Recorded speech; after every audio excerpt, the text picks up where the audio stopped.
Hey everyone, welcome back to Smart 4 Home. Today, we're going to show you how to reset your Samsung TV. Whether you're troubleshooting issues or preparing to sell your TV, a reset can often resolve common problems and restore your TV to its factory settings. Step 1. Accessing the menu. First, grab your Samsung TV remote and ensure your TV is turned on. Press the menu button on your remote control. This will bring up the main menu options on your screen. Step 2. Navigating to support. Using the arrow buttons on your remote, navigate to the support option. This is usually located towards the bottom or under a settings icon depending on your model. Step 3. Selecting self-diagnosis. Scroll down and select self-diagnosis from the support menu. This option allows you to troubleshoot and reset your TV.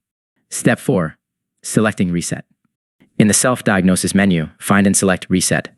You may be prompted to enter a PIN if you have set one up previously. If you haven't set a PIN, the default might be 00000. Step 5. Confirming reset. Once you select reset, your TV will display a warning message informing you that all your settings and apps will be deleted. Confirm the reset by selecting yes or OK. Your TV will then proceed with the reset process.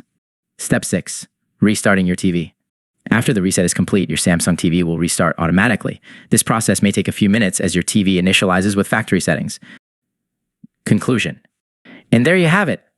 You've successfully reset your Samsung TV. If you found this video helpful, don't forget to give it a thumbs up and subscribe to our channel for more tutorials and tech tips. If you have any questions or other topics you'd like us to cover, let us know in the comments below. Thanks for watching.